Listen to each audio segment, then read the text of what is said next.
Hi friends, നമ്മുടെ YouTube ചാനലിലേക്ക് എല്ലാവർക്കും സ്വാഗതം. അപ്പോൾ ഇന്ന് നമ്മൾ വന്നിട്ടുള്ളത് ഒരു അടിപൊളി ചിക്കൻ റെസിപ്പി ആയിട്ടാണ്. ചിക്കൻ പെരട്ടാണ് കേട്ടോ നമ്മൾ ഉണ്ടാക്കാൻ പോകുന്നത്. അപ്പോൾ അതിനുവേണ്ടി എന്തൊക്കെയാണെന്ന് നോക്കാം.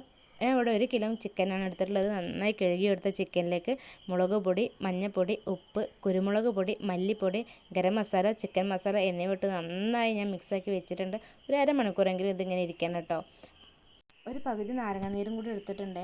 അപ്പോൾ ഈ ചിക്കൻ ഒരു അരമണിക്കൂർ റെസ്റ്റ് ചെയ്യാൻ വെക്കാം. എന്നിട്ട് അടുത്ത പരിപാടിയിട്ട് പോയാലോ.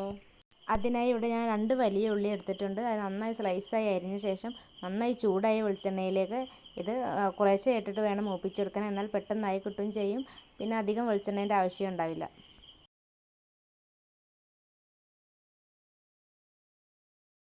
അപ്പോൾ നമ്മുടെ ചിക്കനിലോട്ട് നന്നായി മസാല ഒക്കെ പിടിച്ചിട്ടുണ്ട് കേട്ടോ. ഉള്ളി ഈ ഒരു ബ്രൗൺ കളറാകുമ്പോൾ നമുക്ക് ഇറക്കി വയ്ക്കാവുന്നതാണ്. എന്നിട്ട് ഞാൻ ആ വെളിച്ചെണ്ണയിലോട്ട് തന്നെ നമ്മുടെ ഈ ചിക്കൻ എല്ലാം ഇട്ട് കൊടുക്കുകയാണ് ചെയ്യണത്.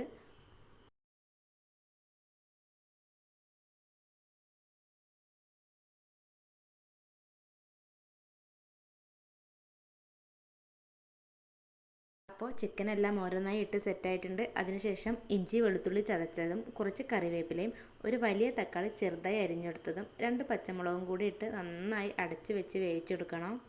അപ്പോൾ നിങ്ങളുടെ എരിവിനനുസരിച്ചിട്ട് പച്ചമുളകിൻ്റെ എണ്ണമൊക്കെ കൂട്ടാട്ടോ. ഞാൻ ഇവിടെ കുരുമുളക് പൊടി എല്ലാം ഇട്ട കാരണം കുട്ടികൾക്കൊന്നും അധികം എരിവ് പറ്റില്ലല്ലോ. അപ്പോൾ ഞാൻ ഇവിടെ 2 എടുത്തിട്ടുള്ളൂ. അപ്പോൾ ഗ്രേവിക്ക് വേണ്ടിയിട്ട് ഞാൻ കുറച്ച് വെള്ളം ഒഴിച്ചിട്ടുണ്ട്. ശേഷം നമ്മൾ തയ്യാറാക്കി വെച്ച ഉള്ളി അതിലോട്ടിട്ട് നന്നായി ഇളക്കി മിക്സ് ആക്കണം. ശേഷം അടച്ച് വെച്ച് ഒരു 15 മിനിറ്റ് ഹൈ ഫ്ലെയിമിൽ നന്നായി വേവിച്ചെടുക്കണം. 15 മിനിറ്റൊക്കെ മതിയാവും. ഇപ്പോൾ തന്നെ ഏകദേശം ചിക്കൻ വെന്ത് തുടങ്ങിയിട്ടുണ്ട്. അപ്പോൾ 15 മിനിറ്റൊക്കെ ആകുമ്പോഴത്തേനും നമ്മുടെ ഈ ഗ്രേവിയൊക്കെ നന്നായി കുറുകി വരും. അടിപൊളി ടേസ്റ്റാണ് കേട്ടോ ഈ ഒരു ചിക്കൻ റെസിപ്പിക്ക്. എന്തായാലും മസ്റ്റായി ട്രൈ ചെയ്യേണ്ടത് തന്നെയാണ്. അപ്പോൾ എല്ലാവർക്കും ഇഷ്ടപ്പെടും. അപ്പോൾ ചാനൽ സബ്സ്ക്രൈബ് ചെയ്ത് സപ്പോർട്ട് ചെയ്യാൻ മറക്കല്ലേ. Tata bye bye, see U.